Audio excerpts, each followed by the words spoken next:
James Gunn has his 10-year plan mapped out, and you know what that means. The DCU's big bad is lurking in the shadows. So let's figure out who it's going to be. Today, we're diving into the mystery surrounding the big bad in the DCU's Gods and Monsters storyline, exploring the implications for the DC cinematic universe. DC is just starting to build up some steam ahead of the release of Superman.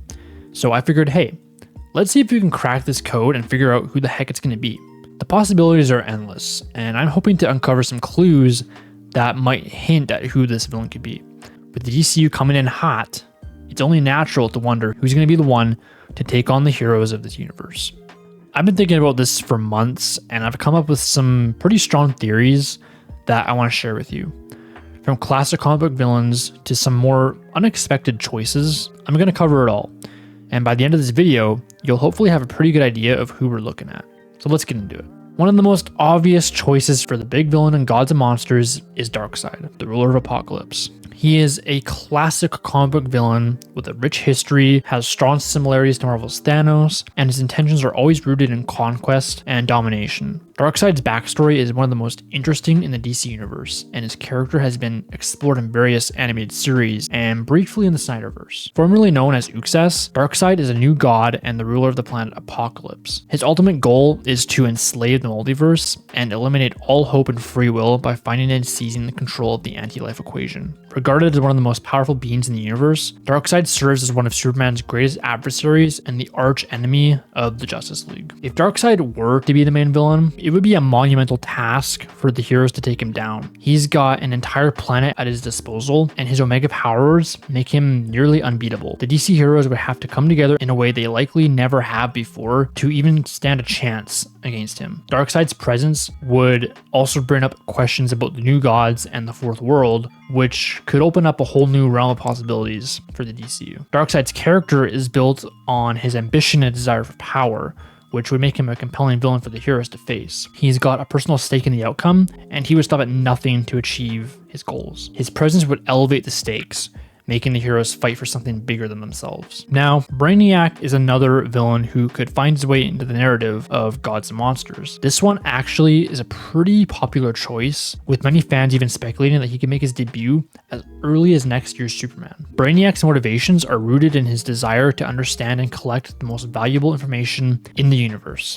His history with the Justice League is well documented, and his previous encounters have always been intense and action-packed. Commonly depicted as a super intelligent android, Brainiac originates from the planet Kalu. He is hellbent on collecting and absorbing all knowledge within the universe. Brainiac often traverses the galaxy and shrinks cities to preserve and house them on his skull-shaped spaceship before destroying their source planets, believing that the knowledge he acquires from these planets to be the most valuable if he is the only one who possesses it. Among these shrunken cities is Kandor, the capital of Superman's home planet, Krypton. Brainiac is often responsible for Krypton's destruction, and his attempts to do the same to Earth have brought him into conflict with Superman on many occasions. Though stories often end in Brainiac's apparent destruction, the character's consciousness is often resurrected in new robotic or organic-based forms. Now, Brainiac's involvement would bring a level of sophistication to the story, as he's not just a brute force villain like Darkseid. He's a strategic thinker who would use his intellect to outmaneuver the heroes, and his abilities to analyze and adapt would make him a formidable foe, and his obsession with knowledge would create an interesting dynamic with the heroes. If Brainiac were the main villain, the heroes would have to use their collective knowledge and skills to outsmart him, rather than relying solely on brute force. This would be an exciting change of pace from the typical superhero battle, and it would allow the characters to shine in different ways. Brainiac's history with Superman, in particular, would make their encounter even more personal. As one of Superman's most iconic villains, their rivalry would be at the forefront of the story, adding an emotional depth to the action. But here's the thing. I don't think the big bad will be either Darkseid or Brainiac. These are the two most obvious choices that most studio heads would go with as the logical choices. I mean, they're iconic, they're recognizable, and present unique story opportunities, especially if you're playing the long game. I think there's a chance Brainiac is involved in the Superman movie for sure, and he could definitely make his way into a future Justice League film, but there are two things we need to keep in mind when it comes to both of these villains. First off, both of these characters have been in recent projects that have been surrounded by controversy. Zack Snyder's Justice League and the Suicide Squad kills the Justice League game. The Snyderverse is a very heated issue in the DC fandom, and it very often feels like a Gunn versus Snyder landscape out there. So it's natural for James Gunn to want to distance himself from any more comparisons between his DCU and Zack Snyder's DCEU. Zack Snyder's Man of Steel, BVS, Justice League, and that first Wonder Woman film all really worked for me. But those 4 films are the only ones in the DCU that really worked for me. The rest is just a bunch of goobity glob. And Suicide Squad kills the Justice League. I really don't have time to go into the issues of that game, so we're just gonna move on. Second thing we gotta keep in mind when it comes to Brainiac and Darkseid is James Gunn has never really been the guy to do the mainstream popular thing. This guy's big bad is going to be a bit less well known.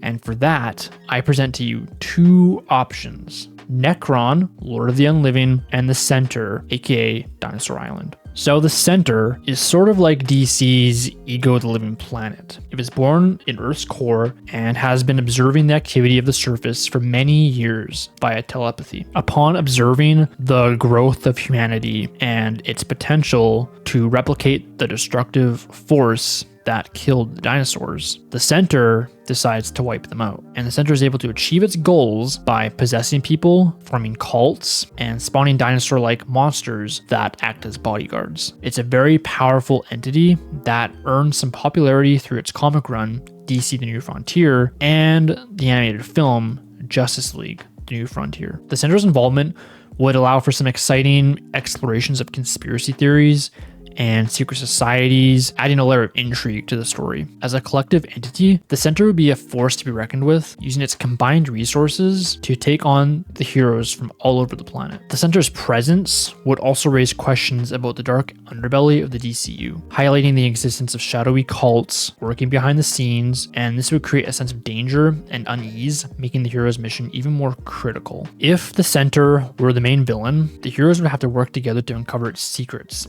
and take it down from the inside out. This would require a level of coordination and strategy, making their victory all the more satisfying. This is a very James Gunn type of villain. It's comic booky, it hasn't been brought to mainstream audiences, and there is potential for a really compelling mystery surrounding the Center. Plus, to earn that Gods and Monsters title, our heroes will be battling its spawn of dinosaur monsters. Many of the DCU projects could show signs of connecting to the Center. When we look at the Lantern show, they are drawn into a dark, Earth-based mystery that ties into the larger DCU story. And if you look at Swamp Thing's connection to the green, which is the unified consciousness of all vegetation in the universe. I mean, these both sound like deep connections to something ancient, something dark, and something connected to Earth. Honestly, this is the very obvious pick, and it's popular theory amongst many nerds, but Nekron is another unconventional pick that would be a lot of fun in this DC universe. So Nekron is the embodiment of death, and another villain who could fit perfectly into the narrative of Gods and Monsters. He is an extremely powerful being, and with the power to manipulate death,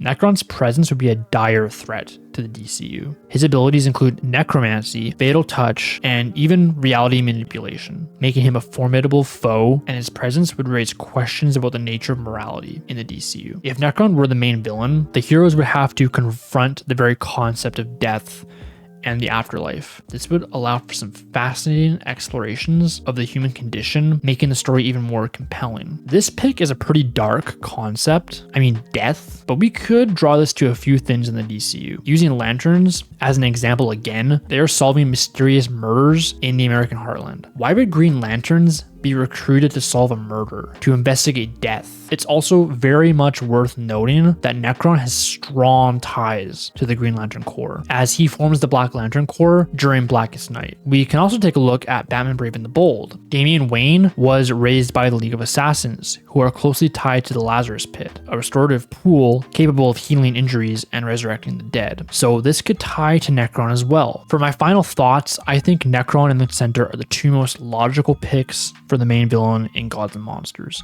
James and his creative team are cooking something juicy for us, and if either of these two candidates are right on the money, it's going to be a really fresh and fun journey. Both have seemingly strong connections to the DCU's projects, and their abilities would pose a significant threat to the heroes, uniting all corners of the DCU together for a larger ensemble. I mean, guys, we could either get DCU versus dinosaurs or DCU versus zombies. Either way, we are winning in my books. Nekron's powers would allow for some fascinating explorations of morality and the afterlife, making the story even more compelling. His presence would also raise questions about the nature of death in the DCU, adding a level of gravity to the narrative. The Center's involvement would bring an air of unpredictability, as its motivations are largely mysterious. This would create a sense of danger and unease, making the hero's mission even more critical. In the end, it's clear that the villain in Gods and Monsters is going to be a game changer for the DCU. Whoever it is, they'll bring a level of excitement and unpredictability to the narrative, making the story even more compelling. Thanks for joining me on this journey into the mystery surrounding the DCU's next big villain. Don't forget to share your own theories in the comments below, and be sure to check out my other DCU videos. Thanks for watching, everyone, and I'll catch you on the flippity flip.